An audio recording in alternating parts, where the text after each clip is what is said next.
Hi everybody, this is the trend scan coming from the higher time frames for the month of October here in the futures market.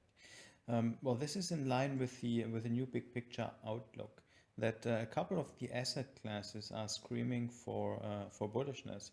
So it's the U.S. equities, it's the metals, and it's the energies, and even the cryptocurrencies, the digital assets. So we're going to look now at these charts, and just starting here with the U.S. equities, the YM, the Dow Jones Future. We had a strong sell-off here, right, during these last couple of days, especially the last day of the week, Friday. We had this sell-off. Well, that recovered quickly. So why did we find support here, apparent support at these levels? Well, on one time frame higher, well, we know where it comes from, right? Well, this is the 21 moving average. This time frame is in a strong trend. Well, this is a super trend. And these are test bars. So this is an S1 pattern, the gecko pattern, and we might actually see, well, unfortunately I got stopped out here out of my long-term position I've been on for many months. But I'm going to re-enter if we actually see a re-break of the base here. That's a resistance, and this then becomes a support. So that's a very bullish pattern. And I'm not seeing any turnaround here. I mean, we can nicely see how price bounces off the 21. Well, this is a vertical market. We can even see it better here on the quarterly. This is a vertical market. At some point of time, there will be a pullback back to the moving averages, but it doesn't look like after the market has plotted this powerful gecko pattern. Well, if it triggers, hopefully, that this is going to stop here. It might continue for a couple of more quarters, right? We see a very similar picture here for the ES, the S&P. Same thing, we've got a gecko pattern, and the Nasdaq. I'm not such, well, it's not such pronounced here. We might actually see for quite some time that the Dow Jones and the ES outperforms the Nasdaq. But I'm very bullish. I continue to be bullish here on the US equities. Now let's have a look at at the metals. So gold has already flashed an entry signal here on the daily chart. Well, it started well, and then there was some resistance, obviously, at the 200 moving average. So, well, right now you even get at a lower price than the original entry level. Well, this is still bullish. You can actually see the pattern here. Well, the stop goes at this panic spike low. This is where the stop goes, and nicely, it's really nice. Well, that goes below these two levels, and we've got a double bottom here, and this might be, and we can see it's actually the low of this more than 1 year pullback. So the stop lies at the low of this 1 year pullback, and we could actually see that gold puts in a second leg after it has again here triggered an entry signal on a turtle S2 pattern. So this might go well above 3,000 based on this pattern. So this is a very low risk idea, and we will see if the stop holds. Well, more bullishness will come in when, let's just put a level, when this level gets broken higher, then we might actually see how prices are starting to run for these stop run levels here, nicely aligned on the weekly chart. Now silver is correlated, right? Somehow correlated to gold, but it's lagging. I mean, silver is here in an overall consolidation pattern, and we have some intermediate, like on a daily chart. We've got bearish patterns coming in, and we've just possibly have made here a triple bottom. We have tested the 200. The 200 has been important on all those touches and occasions, right? Now we've got a touch from above, so that's an important signal. We've got a dive into the 200, and it might actually hold. Well, I'm a little bit standing off here for now. I actually want to see from this bearish pattern the initial stop level to be triggered higher. So that's basically that's why it's green. If this level gets broken, well, then I'm actually starting to add long patterns here, trading silver upwards. But this is an S1 pattern here as well, right? This was the Corona spike bar in March 2020. So this was the entry. It has basically tripled in prices. One leg move. Now we've got a pullback back to the moving averages, close to the 21. So this is a one leg pullback, one leg move, pullback, and we might actually see another second leg and well, it should actually break the consolidation high, so there should be a series of higher highs and higher lows here. Now platinum platinum is lagging, right? Both gold and silver. Well, again here we've got an S1 pattern. That's the spike bar, the test bar from the corona crisis, March 2020. That basically marked a turning point in all those hard assets. And it has made its first leg. It's pulling back. It's actually back at the even below the original entry level. Well, gold and silver is already gone, right? But platinum is actually back where it was in 1.5 years 1.5 years ago. Now let's have a look at the energies. The energies look very bullish here on the longer term picture. So there basically was an S1 pattern here on the daily chart. We can nicely see it, how it's developed, and it's just only testing the consolidation high. So this is not yet a slingshot move. It hasn't run for stops yet, but it's about to do that, right? It looks very bullish.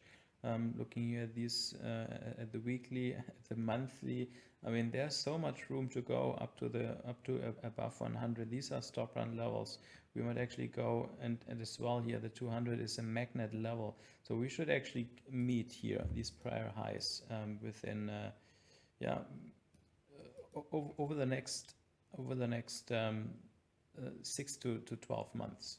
That's my guess. We could actually see a couple of big green bars coming in here.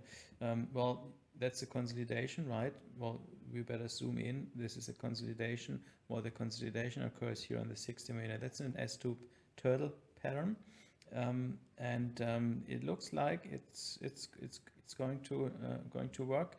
I mean, we still need a sell-off.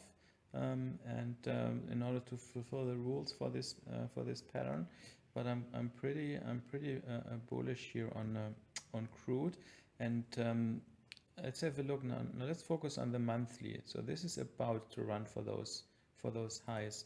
Now heating oil is a little bit front running, right? Crude oil, it has already taken the first ones and it has developed momentum, right? Well, that's a stop run move.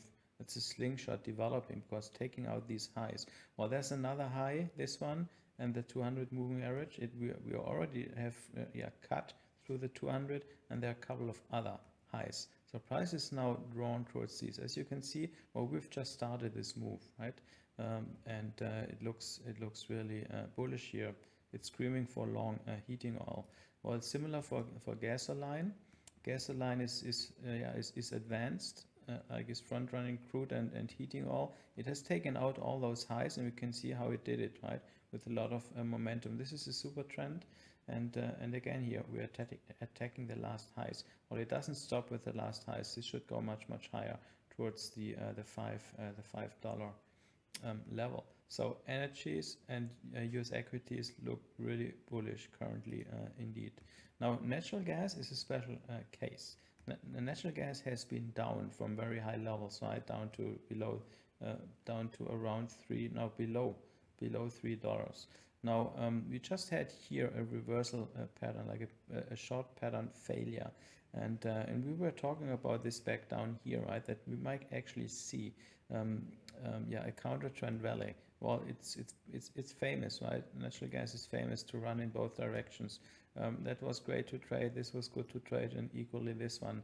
Well, that's a huge counter trend rally, and I believe we've just put in the low here in natural gas. Well, now it's overextended. We might actually see a strong pullback similar as here, right? These happen with natural gas. Big up, big down, big up, big down.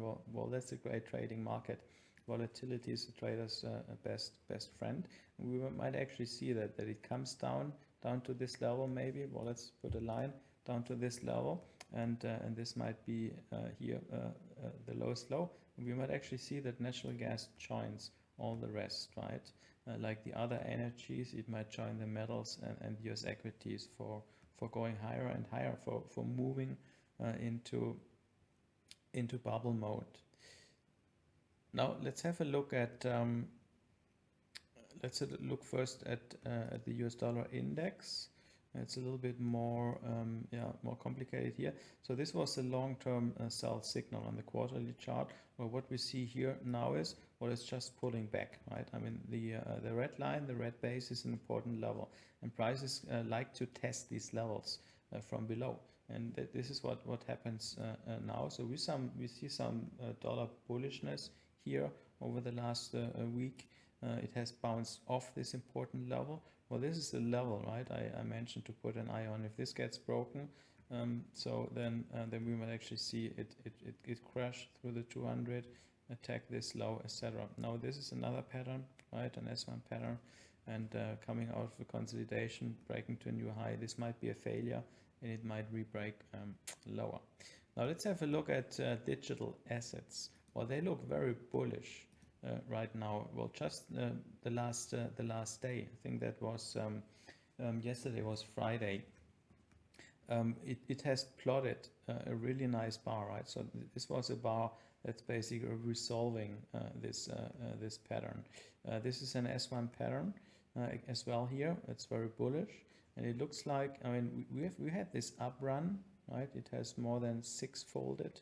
Bitcoin has more than six-folded within a couple of months, and then we had a pullback to the 21. So we're basically here in pullback mode, made a one leg high, so it's a momentum move.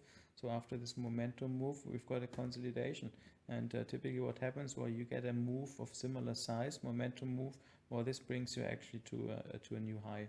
So this pattern indicates already that Bitcoin is breaking to a new high. Well, if it does, well, we'll see how it continues towards the 100,000. Ethereum is another futures contract, right? You can trade, and Ethereum, well, the entry signal is just coming. It looks like coming next week. This is a test bar. Well, the test bar needs to fail, and similar, it's an S1. It looks bullish. It looks even better than Bitcoin actually, and I favor Ethereum over Bitcoin. So this is it. We see bullishness across most of all the asset classes, well, except interest rates. Well, they're still bullish, but I don't see so much potential there in the interest rate futures. But except from that, all asset classes are bullish, and that's in line with the new big picture outlook. And that's something we should actually see to continue over the next 10 to 15 years. So watch out. Thank you.